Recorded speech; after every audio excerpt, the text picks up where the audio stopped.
बढ़ती आबादी पर देश भर में गर्मागर्म बहस चल रही है। इस बीच संघ प्रमुख मोहन भागवत ने यह कहकर नया विवाद खड़ा कर दिया है कि आजादी से पहले साजिशन मुस्लिम आबादी बढ़ाई गई। भागवत का दावा है कि एक बड़ा पाकिस्तान बनाने के लिए जानबूझकर मुस्लिमों की आबादी बढ़ाने की साजिश रची गई। देखिए,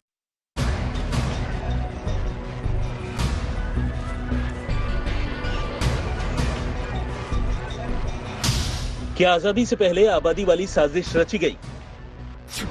क्या अलग पाकिस्तान के लिए साजिश के तहत बढ़ाई गई आबादी? राम मंदिर और धारा 370 के बाद क्या अब आरएसएस के टारगेट पर जनसंख्या नियंत्रण का मुद्दा है?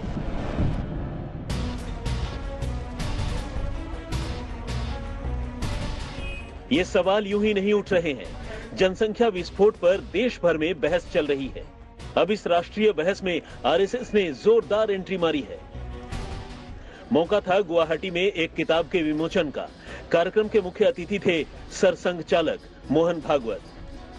किताब नागरिकता को लेकर एनआरसी और सीएए पर छिड़ी बहस पर थी, तो विमोचन के बहाने भागवत को जनसंख्या पर अपनी बात रखने का मौका मिल गया। भागवत ने एक नई थ्योरी दी। उनके मुताबिक तो भारत से बड़ा पाकिस्तान बनाने के लिए 1930 में ही सुनियोजित तरीके से जनसंख्या बढ़ाने की साजिश रची गई थी।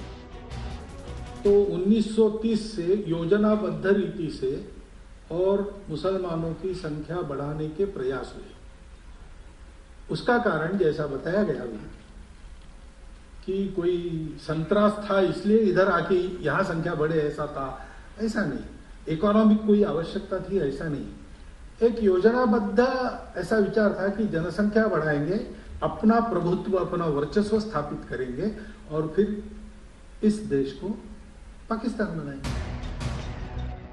मुस्लिमों की बढ़ती आबादी पर बीजेपी और हिंदुत्ववादी नेता तो अक्सर बयानबाजी करते ही रहते हैं, लेकिन शायद पहली बार आरएसएस के मुखिया की तरफ से इतना सीधा बयान सामने आया है कि मुसलमानों की आबादी साजिश के तहत बढ़ाई गई। भागवत यहीं नहीं रुके। उन्होंने कहा कि साजिश रचने वाले तो कुछ हद तक कामयाब हो गए, लेकिन उन्हें पूरी कामयाबी नहीं मिली। ये पूरे पंजाब के बारे में था, ये सिंध के बारे में था, ये असम के बारे में था, ये बंगाल के बारे में था। कुछ मात्रा में सत्य हो गया, भारत विखंडन हो गया, पाकिस्तान हो गया, लेकिन वो जैसा पूरा चाहिए था वैसा नहीं मिला। आसाम नहीं मिला, बंगाल आधा ही मिला, पंजाब आधा ही मिला। बीच में कॉरिडोर चाहते थे, वो नहीं मिली। तो फिर जो मांग के मिला वो मिला, अब इसको कैसे लेना, ऐसा भी विचार चला। यही नहीं, मोहन भागवत ने पाकिस्तान और बांग्लादेश की नजीर देते हुए आगाह किया कि जिस देश में जिस समुदाय की आबादी ज्यादा है, वर्चस्व उसी का है, बाकी तो उनके रहमो करम पर हैं। और जितने भूभाग पर हमारी संख्या बढ़ेगी, उतने भूभाग पर सब कुछ हमारे जैसा होगा। जो हमारे से अलग है वो हमारे दया पर वहां रहेगा अथवा नहीं रहेगा। पाकिस्तान में यही हुआ, बांग्लादेश में यही हुआ, यानी वो भी पाकिस्तानी था। तो 4 बार तो बहिर्गमन हुआ ही, जो अलग थे, मेजॉरिटी से जो अलग थे उनका बहिर्गमन हुआ। कारण कुछ नहीं था, वो अलग थे, यही कारण। मोहन भागवत का बयान ऐसे मौके पर आया है जब कुछ ही दिन पहले 11 जुलाई को उत्तर प्रदेश में योगी आदित्यनाथ ने उत्तर प्रदेश की जनसंख्या नीति 2021-2030 का अनावरण किया है। ये जनसंख्या विकास में कहीं न कहीं बाधक हो सकती है और इस पर अनेक मंचों से पिछले 4 दशकों से निरंतर चर्चा चल रही है। यूपी की नई जनसंख्या नीति पर बहस अभी चल ही रही है। इस बीच मोहन भागवत के इस बयान ने इस बहस को और भी गर्म कर दिया है। देखिए, मोहन भागवत साहब की तरफ से जो ये बयान दिया गया है वो बिल्कुल झूठ और बेबुनियाद है, इसलिए कि जिस शख्स को इसकी हकीकत जाननी हो वो सेंसस रिपोर्ट देख सकता है। और सेंसस में इस बात को वाज़ेह तौर पर कहा गया है कि आज़ादी के बाद से मुसलसल जो हमारे नॉन मुस्लिम भाई हैं उनकी आबादियों में इजाफा हुआ है और मुसलमानों की आबादी में मुसलसल कमी आई है। इसलिए इस तरीके का झूठ फैलाना और लोगों में भ्रम का माहौल पैदा करना मुझे लगता है कि एक जिम्मेदार शख्स के लिए मुनासिब नहीं होगा। उन्होंने वो कहा है जो इतिहास का तथ्य है। जनसंख्या की आबादी पर 1947 में पूरा सिंध प्रांत पाकिस्तान में चला गया, आधा पंजाब चला गया, आधा बंगाल चला गया। यह विभाजन धर्म और जनसंख्या के आधार पर हुआ था, यह स्पष्ट है। आरएसएस प्रमुख मोहन भागवत के बयान पर फिलहाल सियासत गर्म है। मुस्लिम धर्मगुरुओं और तमाम सियासी दलों को उनका बयान रास नहीं आया है। जिस तरह से जनसंख्या को लेकर देश भर में बहस चल रही है, उससे लगता है कि जनसंख्या की समस्या आगे चलकर चुनावी मुद्दा भी बन सकती है। लखनऊ से संतोष के साथ आज तक ब्यूरो। संघ प्रमुख मोहन भागवत का कहना है कि 1930 में ही पाकिस्तान बनाने के लिए आबादी बढ़ाने की साजिश रची गई थी। ये वही साल था जब मुस्लिम लीग की बैठक में कवि और शायर मोहम्मद इकबाल ने अलग मुस्लिम राज्य की मांग उठाई थी। भागवत ने बांग्लादेश से मुस्लिम घुसपैठ का जिक्र किया, साथ ही मुसलमानों को संदेश दिया कि उन्हें एनआरसी और सीएए से डरने की जरूरत नहीं है।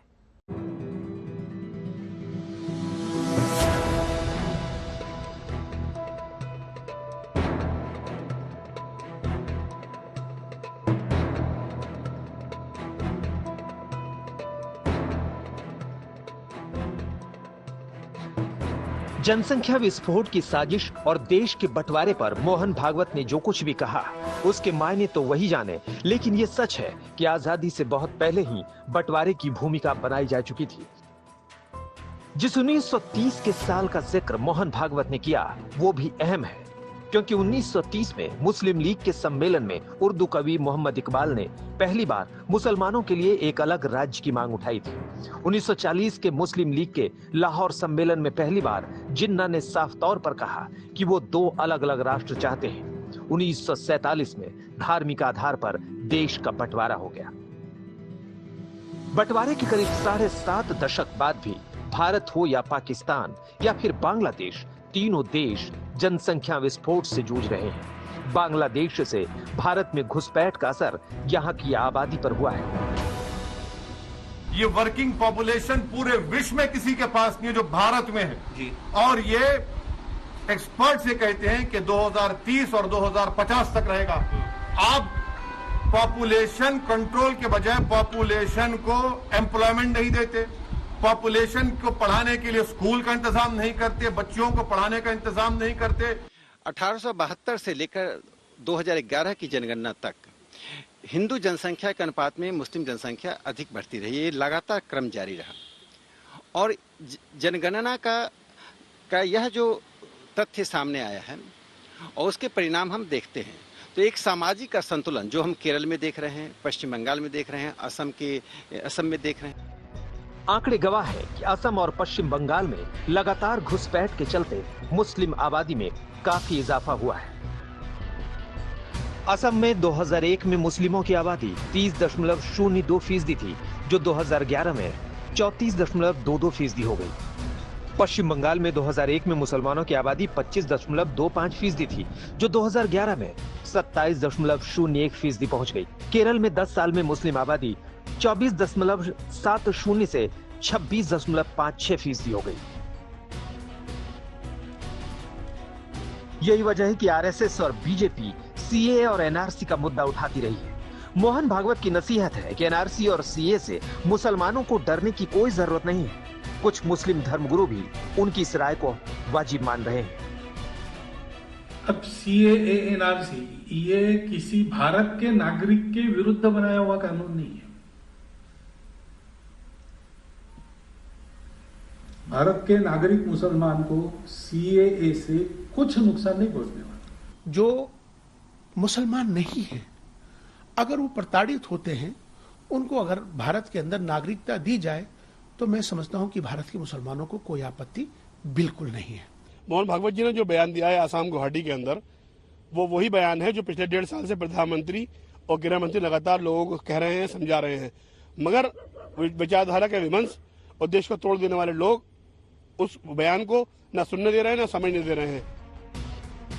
जनसंख्या भले ही देश के लिए एक समस्या हो, लेकिन सियासत की गलियों में ये मुद्दा है, वोट का जरिया है। यही वजह है कि मोहन भागवत के बयान पर भी सियासत शुरू हो गई है। निश्चित रूप से उन्होंने देश की चिंता को व्यक्त किया है, आज़ादी से लेकर अभी तक की, और मुझे लग रहा है कि ये चिंता स्वाभाविक है कि जनसंख्या का पूरी सरकार ने भी और देश ने भी इस बात को माना है कि जनसंख्या हमारे लिए एक नाग सांप की तरह हमें डसने को तैयार है।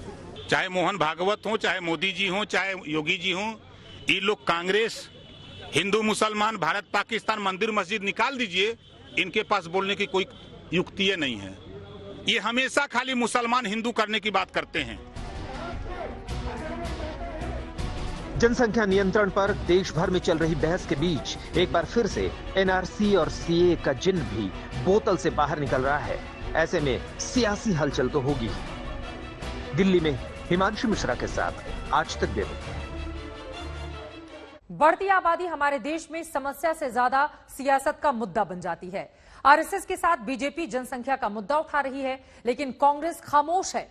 जबकि पंडित जवाहरलाल नेहरू ने 1964 में अपने एक इंटरव्यू में बढ़ती जनसंख्या पर चिंता जताई थी। 1975 में कांग्रेस राज में जबरन नसबंदी तक करवाई गई थी। हम दो हमारे दो का नारा कांग्रेस के राज में ही आया था, लेकिन अभी कांग्रेस खामोश है। The food shortage is due to people eating more to some extent, and people are, they dress better somewhat.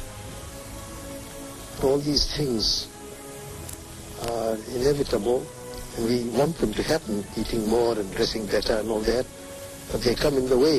The population increases. अब से करीब 57 साल पहले ये एक प्रधानमंत्री की चिंता थी। पंडित जवाहरलाल नेहरू भी मानते थे कि देश के विकास में बढ़ती आबादी एक रोड़ा है। उस वक्त देश की आबादी करीब 43 करोड़ 90 लाख थी। 10 साल में आबादी 56 करोड़ हो गई। 70 के दशक में बच्चे 2 या 3 ही अच्छे से नारा बदल गया। 1975 में नारा हो गया हम दो हमारे दो। उस वक्त कांग्रेस नेता संजय गांधी ने 5 सूत्रीय कार्यक्रम बनाया था, जिसमें जनसंख्या नियंत्रण भी अहम था। एक कार्यक्रम है जो हिंदुस्तान के लिए बहुत ही जरूरी है, वो कार्यक्रम है परिवार नियोजन का। तो हंसने से परिवार नियोजन नहीं होगा, इसमें काफी काम करना पड़ता है। और काम करने से पहले हर एक जिसमें यहां मौजूद हैं उन्हीं को यह फैसला करना चाहिए कि वो खुद ही परिवार नियोजन करेंगे। पहले इसका नारा था 2 या 3 बस, अब 2 पे ही बस कर दिया है। 1975 में इमरजेंसी के दौरान तो जबरन नसबंदी का कार्यक्रम भी चलाया गया, लेकिन उसके बाद जनसंख्या वृद्धि सियासी हो गई। कोई भी दल खुलकर कुछ बोलने को तैयार नहीं था। अलबत्ता 15 अगस्त 2019 को प्रधानमंत्री नरेंद्र मोदी ने लाल किले की प्राचीर से जनसंख्या वृद्धि की समस्या उठाई थी। एक तमाशा जो जनसंख्या विस्फोट हो रहा है, ये जनसंख्या विस्फोट हमारे लिए, हमारी आने वाली पीढ़ी के लिए अनेक नए संकट पैदा करता है। हमारे देश में आज भी स्वयं प्रेरणा से एक छोटा वर्ग परिवार को सीमित करके अपने परिवार का भी भला करता है और देश का भला करने में बहुत बड़ा योगदान देता है। ये सब सम्मान के अधिकारी हैं, ये आदर के अधिकारी हैं, जिनका उनका जितना सम्मान करें, छोटा परिवार रख के भी वो देशभक्ति को ही प्रकट करते हैं। जनसंख्या नियंत्रण पर एक बार फिर बहस छिड़ी है। इससे पहले कि इस विषय पर कोई सार्थक समाधान निकलता, ये बहस हिंदू मुसलमान में उलझकर रह गई। आज तक ब्यूरो। अब जनसंख्या के मुद्दे पर आगे क्या होता है, ये देखना रहेगा महत्वपूर्ण।